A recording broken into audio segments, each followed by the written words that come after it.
Hey everyone, Billy here. For years, the Saab Gripen was the fighter jet the defense world loved to underestimate. It was dismissed as a lightweight, a regional patrol aircraft, a budget option for nations that couldn't afford the real top-tier hardware. In the high-stakes poker game of air combat, analysts saw it as a cautious bet, not a winning hand. It was labeled defensive, limited, and utterly outmatched by the heavyweights from America and Europe. The common wisdom was clear: bringing a Gripen to a fight against an F-16, a Eurofighter, or an F-35 was like bringing a knife to a gunfight. Then, in the cold, unforgiving skies over Alaska, that common wisdom was blown to pieces.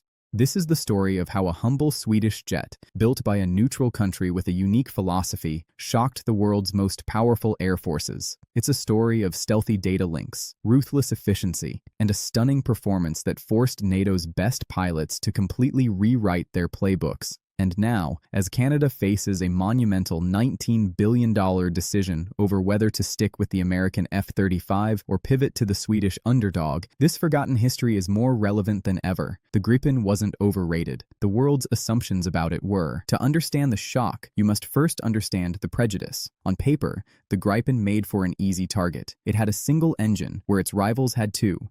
It carried less internal fuel. It could haul a smaller payload of missiles and bombs. Its design was not about raw, overwhelming power. It was about cleverness, agility, and cost-effectiveness. To defense analysts poring over spec sheets in the 1990s and 2000s, it looked like a compromise. A fighter for a small, peaceful country like Sweden to guard its long, lonely borders, not a weapon to project power or dominate contested skies. It was constantly compared unfavorably to legends: the F-15 Eagle, an untouchable king of air dominance with a pristine combat record; the F-16 Fighting Falcon, the versatile workhorse of a dozen wars; the Eurofighter Typhoon, Europe's technological masterpiece and a direct, more powerful competitor. Against these titans, the Gripen seemed modest, even meek. This perception was shaped by more than just engineering. Sweden was not a member of NATO. It hadn't fought a major war in over 200 years. There was no dramatic combat footage of Gripens in action, no powerful military-industrial complex marketing it to global allies. The jet was born from a specific Swedish doctrine: the ability to disperse, operate from short highways instead of vulnerable airbases, and be maintained by a handful of conscripts. It was a defender's tool. The international defense community looked at this context and drew a seemingly logical conclusion. The Gripen was a good jet for what it was: a cheap, reliable border guard. But in a head-to-head fight against frontline NATO fighters piloted by the best, it wouldn't stand a chance. Then came Red Flag Alaska 2006. This is where fairy tales end and hard truths are written in jet exhaust. Red Flag is the U.S. Air Force's most brutal, realistic training exercise. It's not a friendly competition. It's a crucible designed to simulate the sheer chaos and lethality of actual combat. The skies are filled with electronic jamming, complex threats, and aggressive adversary forces flying some of the best equipment in the world. In 2006, Sweden was invited to bring its Gripens, and they were placed on the red team, the bad guys. Arrayed against them was a blue force of exceptional quality: top-tier U.S. Air Force F-16 Block 50s, the formidable Eurofighter Typhoon, and the legendary F-15C Eagle. The Gripens were given restricted support, limited access to airborne early warning aircraft, and were expected to be overwhelmed. What happened next was not in the script. The Swedish pilots threw out the conventional playbook. Instead of each jet activating its own radar and painting a bright target on itself for the enemy, they used their advanced data link system called Tidelas, like a digital nervous system. One Gripen would briefly pop its radar, gather a snapshot of the entire battlefield, and instantly share that complete picture with every other Gripen in the formation. Those other jets would then fly completely dark, their radars silent, invisible to enemy sensors. They knew exactly where the opposing F-16s and Typhoons were, while the Blue Force pilots were flying half-blind. It was a revolution in networked warfare, turning a squadron of jets into a single, distributed, conscious entity. The results were devastating. According to detailed after-action reports from Swedish personnel, on the very first day of the exercise, the Gripen formation scored a staggering 10 air-to-air kills, without suffering a single loss. The victims included 1 Eurofighter Typhoon and 5 F-16 Block 50s. In one particularly humiliating engagement for the Blue Force, a single Gripen pilot, in a close-range dogfight scenario, was credited with defeating 5 F-16s in succession. Beyond the kill ratio, the Gripen demonstrated a supernatural level of reliability.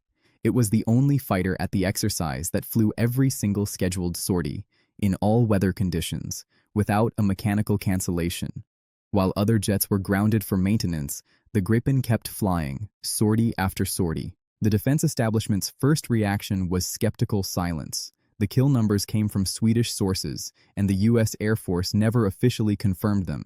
Critics whispered that exercises have rules, scenarios are gamed, and the results might be a fluke. Then, corroboration arrived from a neutral, NATO source, Norway. In separate bilateral training engagements, Norwegian F-16 pilots, some of the best in the alliance, faced off against Swedish Gripens.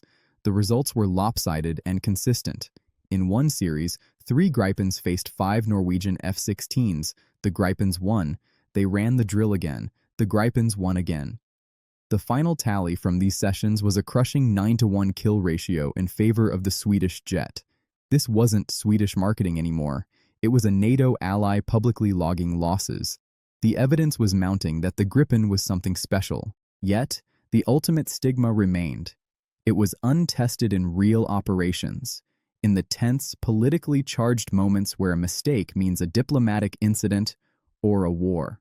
That stigma was vaporized on March 11, 2024, the day after Sweden formally ended 200 years of neutrality and joined NATO as its 32nd member.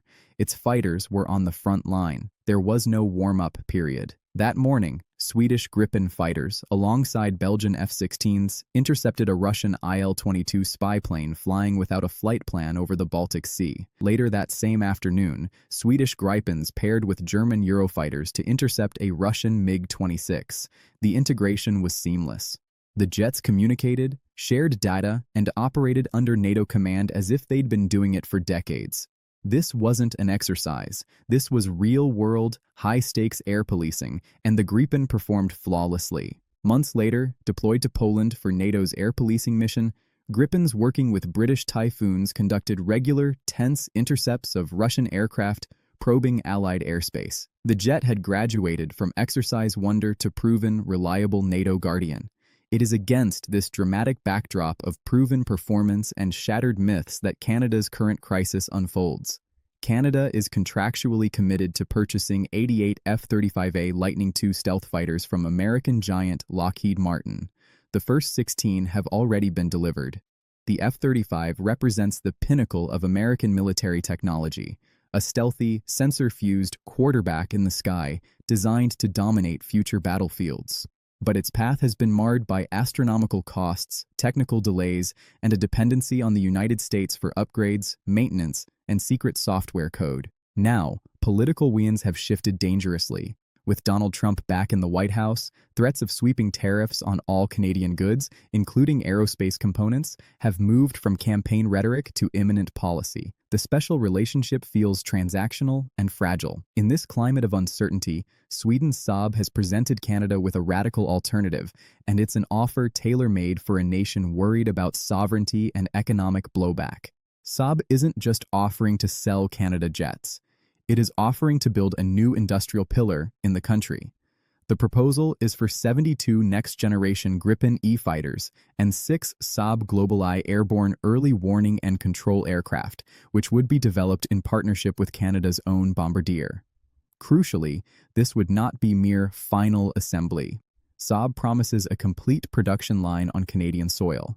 This means factories, machine shops, and high-tech jobs building the very heart of the aircraft. Saab estimates this would create approximately 12,600 long-term skilled jobs, 9,000 in Gripen production, and 3,600 in the GlobalEye program with Bombardier. The offer includes what the F-35 deal never could: full technology transfer. Canada would receive the source code for the aircraft's software. This means Canadian engineers could update, modify, and customize the jets without begging for permission from Washington. The supply chain would be largely domestic, insulating it from American tariff threats. Most powerfully, it would grant Canada true operational independence. No foreign power could ever ground the fleet by withholding a critical software patch or spare part. This model has a proven success story: Brazil. By choosing the Gripen, Brazil gained not just an air force, but an aerospace industry, with technology transfer fueling its own defense sector. Then there's the staggering cost advantage, not in purchase price alone, but in the relentless, decades-long grind of operating a fleet. Comprehensive studies, including a landmark 2012 analysis by IHS Janes, have consistently shown the Gripen to be the most cost-effective fighter in the Western world to fly. The earlier Gripen CD models clocked in at around $4,700 per flight hour. The newer, more advanced Gripen E is estimated at $22,100 per hour, covering all maintenance, fuel, and personnel. Compare this to the published figures for its rivals: the F-16V Viper at $25,600 HR, the Eurofighter Typhoon at $18,000 HR, and the F-35A, whose costs are a subject of fierce debate, but which estimates from operators like the Royal Australian Air Force place between $31,000 and a staggering $46,000 per flight hour. Over a 30-year service life, with thousands of flight hours, the difference amounts to tens of billions of dollars saved, money that could buy more jets, more missiles, or fund other critical defense needs. Unsurprisingly, the American political and diplomatic machine has kicked into high gear to defend the F-35 deal. The U.S. ambassador to Canada has issued not-so-subtle warnings that abandoning the F-35 could impact cooperation within NORAD, the joint U.S.-Canada command that defends North American airspace. The message is clear: choosing the Gripen isn't just a technical decision. It's a political snub with potential consequences for the most fundamental security alliance Canada has. Inside Canada, the debate is raging. Former senior Royal Canadian Air Force commanders have publicly stated that for a nation with Canada's vast geography and limited defense budget, the high-end capability of the F-35 is the only logical choice to keep pace with the U.S. and deter modern threats. They see the Gripen as a step down, a return to a less capable past. But a growing chorus, including defense economists and sovereignty advocates, argues the opposite. They see the F-35 as a fiscal trap that will drain budgets and chain Canada's defense capabilities to American political whims. They see the Gripen offer as a once-in-a-generation chance to build sovereign industrial capability, create lasting jobs, and own a battle-proven platform that has already humbled the aircraft it would most likely face. The story of the Saab Gripen is no longer just a fascinating footnote in aviation history. It is a live, urgent case study playing out in the halls of power in Ottawa. It is a story that proves that in the complex algebra of modern air combat, raw power can be defeated by smart networking, relentless reliability, and strategic cunning. The pilots at Red Flag, Alaska learned that lesson the hard way. Now, Canada must decide if it will listen to the old assumptions or heed the rude awakening that still echoes through the fighter pilot community. Underestimate the Gripen at your peril.